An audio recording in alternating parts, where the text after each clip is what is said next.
सुखदेव जी कहते हैं, परीक्षित अब तुम्हारे मन में क्या प्रश्न है बताओ। परीक्षित बोले, गुरुदेव आपने इतनी सुंदर सृष्टि के विषय में बतलाया, भगवान इतनी सुंदर सृष्टि बनाते कैसे? ये सुंदर सुंदर वृक्ष, ये सुंदर सुंदर मनुष्य, ये कैसे बने? सृष्टि का वर्णन सुनना है। सुखदेव जी बोले, परीक्षित यही प्रश्न एक बार देवर्षि नारद ने ब्रह्मा जी से किया कि पिताजी पूरी दुनिया आप बनाते हो, फिर आंख बंद करके आप किसका ध्यान करते हो? ब्रह्मा जी बोले, बेटा हमारे ऊपर भी कोई है। कौन है आपके ऊपर? बोले, हमारे ऊपर। तब ब्रह्मा जी ने नारद जी को सृष्टि का विस्तार से वर्णन किया है। वही वर्णन श्री सुखदेव जी महाराज परीक्षित को सुनाते हैं। जब भगवान के मन में एक भाव आया कि मैं एक से अनेक हो जाऊं, बहुश्यामी, तब भगवान के नाभि से कमल प्रकट हुआ और कमल में ब्रह्मा जी का जन्म हुआ। अब ब्रह्मा जी ने देखा कि मुझे किसने प्रकट किया। चारों ओर देखने लगे, कोई दिखाई नहीं दिया। ब्रह्मा जी के 4 मुख हो गए। हजारों वर्ष तक ब्रह्मा जी उस कमल की कर्णिका में ऊपर से नीचे तक घूमते रहे कि कौन मुझे जन्म देने वाला है, पर कोई और छोड़ दिखाई नहीं दिया।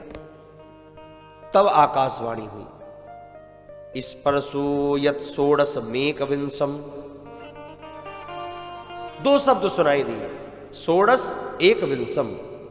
षोडश यानी 16वां शब्द और एकविंश यानी 21वां शब्द। 16वां शब्द है ता और 21वां शब्द है पा। तप तप तप तप। और जब सुनाई दिया तप तप तप, ब्रह्मा जी समझ गए तप करो और तप से जानो तुम्हें किसने प्रकट किया है। अब ब्रह्मा जी ने तप किया, हजारों वर्ष तप किया, और जब तप किया तो भगवान के दिव्यवाणी प्रकट हो गई, जिसे कहते हैं चतुर्श्लोकी भागवत। सबसे पहले यही भागवत 4 श्लोकों में भगवान नारायण ने ब्रह्मा जी को सुनाई। अहमेवाशमेवाग्रे नान्यत् सत् सत्परम् पश्चादहं यदेतच्च यो वशिष्येत सूक्ष्महम्। भगवान ने ब्रह्मा जी से कहा, ब्रह्मा जी अहमेवासमेवाग्रे, इस सृष्टि के पूर्व में केवल मैं अकेला था, इस सृष्टि के मध्य में केवल मैं ही हूं, और सृष्टि के अंत में भी केवल मैं ही रहता हूं। ब्रह्मा जी बोले, ये कैसे संभव हो सकता है? आप ही थे, आप ही हो, आप ही रहोगे? बोले, हां, मेरी ही सत्ता थी, मेरी ही सत्ता है और मेरी सत्ता रहेगी। बनाने वाला मैं, चलाने वाला मैं और मिटाने वाला भी मैं। बोले, महाराज आपने अकेले कैसे दुनिया बनाई? कुछ तो आपके पास होगा मटेरियल जिससे आपने इतना सुंदर संसार बनाया। भगवान बोले, नहीं, हमारे पास कोई मटेरियल नहीं था, हम स्वयं ही संसार बन गए। नहीं प्रभु, कुछ तो होगा, बिना किसी वस्तु के कोई चीज कैसे बनेगी? अगर घर बनाना है तो घर अपने आप नहीं बनेगा, ईंट भी चाहिए, रेत भी चाहिए, गिट्टी भी चाहिए, सीमेंट भी चाहिए, लोहा भी चाहिए, तब कहीं जाकर भवन बनेगा। तो आपके पास मटेरियल क्या था कि आपने इतना सुंदर संसार बनाया? कुछ चीज तो होगी। भगवान बोले, नहीं नहीं, कोई हमारे साथ नहीं था, सृष्टि बनाई सारी हमने अकेले, संग सहाय न दूजा, कोई हमारा सहायक नहीं था। बोले, प्रभु ऐसा हो नहीं सकता, कोई कर्मचारी तो होगा आपके साथ, क्योंकि हर चीज का निमित्त और उपादान कारण अलग अलग होता है। एक होता है निमित्त कारण, एक होता है उपादान कारण। कैसे? जैसे मिट्टी का घड़ा, मटका, अब मटके का निमित्त कारण कौन है? कुम्हार। क्योंकि कुम्हार ने मटका बनाया है, लेकिन उपादान कारण कौन है? मिट्टी। मिट्टी से मटका बना है, पर मिट्टी ही मटका नहीं बनी। मिट्टी से मटके को बनाने वाला निमित्त कारण कुम्हार है। जैसे सोने के आभूषण बनते हैं, सोने से आभूषण बने हैं, लेकिन सोना खुद आभूषण नहीं बन गया। सुनार ने, स्वर्णकार ने उस सोने से आभूषण बना दिए। तो प्रभु हर चीज का निमित्त और उपादान कारण अलग अलग होता है। तो आपने दुनिया बनाई तो आपका निमित्त उपादान कारण क्या था? भगवान बोले, ब्रह्मा जी, दुनिया की वस्तुओं का निमित्त उपादान कारण अलग अलग होता होगा, लेकिन हमारा जो संसार है ना, इसका निमित्त उपादान कारण एक है। जैसे मकड़ी का जाला, मकड़ी अपना जाला खुद बनाती है और खुद ही बनती है, कहीं से धागा खरीद के नहीं लाती, खुद ही बनती है, खुद ही बनाती है। तो महाराज ऐसे ही पूरी दुनिया भगवान ने बनाई है और भगवान ही बन गए हैं। अभिन्न निमित्तोपादान कारण भगवान अकेले हैं, इसलिए सबके अंदर वही है। हरिरेव जगत जगदेव हरि, सिय राम मैं सब जग जानी, करहु प्रणाम जोर जुग पानी। सब में वही समाया है। तत्ववेत्ता महापुरुष हैं। मिट्टी से बने हुए सारे पात्र एक होते हैं, क्योंकि बने सब मिट्टी से। मिट्टी से ही घड़ा बना है, मिट्टी से ही सकोरा बना है, मिट्टी से ही कल्ला बना है, मिट्टी से ही महाराज मटकी बनी है, बड़े मटके बने हैं, सब मिट्टी से बने हैं। देखा जाए तो सब मिट्टी ही है, नाम अलग अलग हो गया, ये मटका है, ये सकोरा है, ये दिया है, लेकिन वास्तविकता में सब मिट्टी है।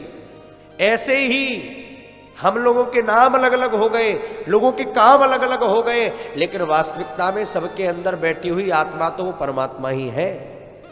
हम सब हैं तो उसी मिट्टी के। फिर भेद कैसे हो गया महाराज?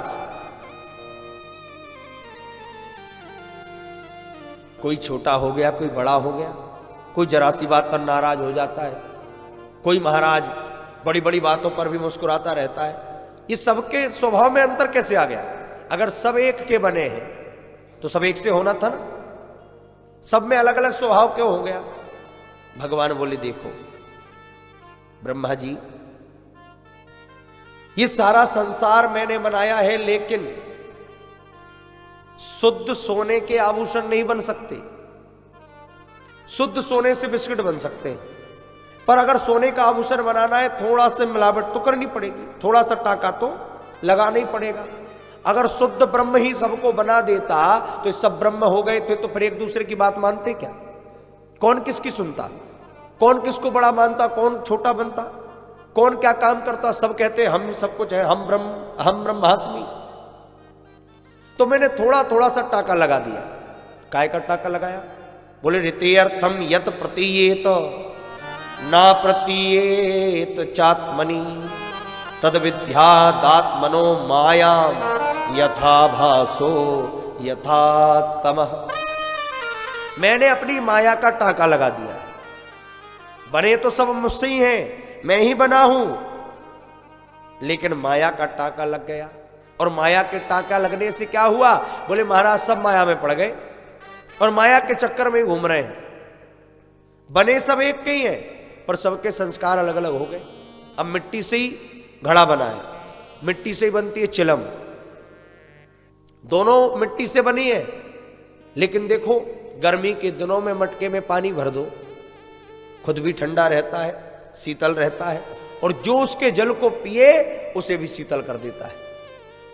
और उसी मिट्टी से बनी है चिलम, खुद भी जलती है और जो पिए महाराज उसको भी जलाती है। हैं दोनों एक ही मिट्टी के, पर काम दोनों के अलग अलग हो गए। ऐसे ही महाराज हम सब एक हैं, पर कुछ तो बढ़िया घड़े की तरह बने हैं कि खुद भी शीतल रहते हैं और जो उनसे मिल जाए उसे भी शीतलता देते हैं। पर कुछ जल्दी जल्दी में चिलम भी बन गई हैं, बेचारे खुद भी जल रहे हैं और जो उनसे मिल जाए उसे भी जला रहे हैं। हैं तो सब एक। कोई तो इतना दानी है महाराज कि बड़े बड़े दान पुण्य करता है, मंदिर में, गौशाला में, कथाओं में, संत सेवा में, ब्राह्मण सेवा में, सबकी सेवा में अपने धन को पवित्र करता है। और कुछ ऐसे हैं महाराज कि 1 रुपए हाथ से नहीं निकलती, कुछ ऐसे भी दानी है। तो हैं तो सब एक, पर सबके स्वभाव अलग अलग हो गए। एक सेठ थे, उनका नाम था दानी दानचंद्र। नाम दानचंद इसलिए था कि कभी दान किया ही नहीं, तो लोगों ने नाम ही रख दिया दानचंद। किसी भी काम के लिए जाए कि भैया मंदिर बन रहा है, कुछ दान पुण्य करो, अरे नहीं नहीं हमें नहीं करना, कभी दान किया ही नहीं, तो लोगों ने नाम ही रख दिया ये दानचंद। एक दिन पत्नी ने कहा कि देखो गंगा जी मात्र 12 किलोमीटर है उनके घर से। सेठानी ने कहा कुछ नहीं तो कम से कम गंगा जी तो चले जाओ। सेठ जी बोले अरे रहने दो, गंगा जी जाएंगे पंडे बहुत रहते हैं, कुछ दान पुण्य करा लिया तो। बोले अरे कोई नहीं मिलेगा, जाओ तो सही। और सेठ जी ने सुबह सुबह कपड़े उठाए, बास्केट में कपड़े रखे, पैदल पैदल गए गंगा जी। अब जिस घाट पर जाए वहीं पंडा खड़े हैं, कोई घाट खाली ना है। अब हर घाट पर गए, पंडा कहीं ना छोड़े। सोचा कहां जाए जहां पंडा ना मिले, तो दिमाग में आया हाँ एक घाट है जहां पंडा नहीं मिलेंगे। कहां? बोले मुर्दा घाट चलो, वहीं नहाएंगे। अब मुर्दा घाट गए महाराज, कपड़े उतारे, देखा कोई नहीं है। गंगा जी में गए, एक डुबकी लगाई। अच्छा भगवान बड़े कौतुकी है, भगवान भी ऐसों के पीछे लगते हैं। भगवान खुद ही पंडा बन के आ गए और आकर के वहीं खड़े हो गए जहां ये स्नान कर रहा था। अब उसने जो डुबकी लगा के बाहर निकला, भगवान बोले यजमान की जय हो। सेठ जी ने देखा ये कहां से आ गया पंडा। क्यों भाई तुम कहां से आ गए? बोले देखो हम तो यहीं विचरण करते, यहीं रहते, सो आ गए। बोले तुमने मुर्दा घाट भी नहीं छोड़ा? पंडा जी बोले देखो हम संतोषी पंडा है, तुम जैसा कोई सेठ आ जाता है साल 2 साल में इतना दे जाता है, साल 2 साल की व्यवस्था हो जाती है। सेठ जी बोले हम तो 1 रुपट्टी नहीं देंगे। बोले नहीं आज तो देना ही पड़ेगा। क्यों? बोले आज गंगा जी में खड़े हो, और गंगा जी में खड़े होकर कुछ तो छोड़ना पड़ेगा। छोड़ो, धन छोड़ो, पैसा छोड़ो, परिवार छोड़ो, कुछ तो छोड़ो। बोले नहीं हम कुछ छोड़ ही नहीं सकते। बोले नहीं आज तो कुछ छोड़ना नहीं पड़ेगा, नहीं गंगा जी से निकल नहीं सकते। सेठ जी बोले अच्छे फंस गए। सेठ जी बोले ठीक है छोड़ दिया छोड़ दिया छोड़ दिया। बोले क्या छोड़ा? बोले आज से गंगा जी आना ही छोड़ दिया, अब नहीं आएंगे। पंडित जी बोले नहीं नहीं नहीं नहीं नहीं कुछ तो दो। बोले हम कुछ लाए ही नहीं है, खाली हाथ है। बोले अच्छा कुछ लाए नहीं हो तो लिखवा दो, हम घर आके ले लेंगे। उस समय धेला चलता था। बोले ठीक है लिख लो 1 धेला। पंडित जी ने लिख लिया 1 धेला, ठीक है जाओ। अब सेठ जी घर पहुंचे, घर जाकर बोले देख सेठानी हम तुमसे कह रहे थे मत जाने दो। वो पंडा देख मुर्दा घाट पर भी आ गया था, पर हम भी उसे ऐसा लिखवा कर आए, 1 धेला के लिए कौन आएगा, हमने कुछ दिया नहीं, हम भी ऐसे वैसे दानचंद्र थोड़ी है।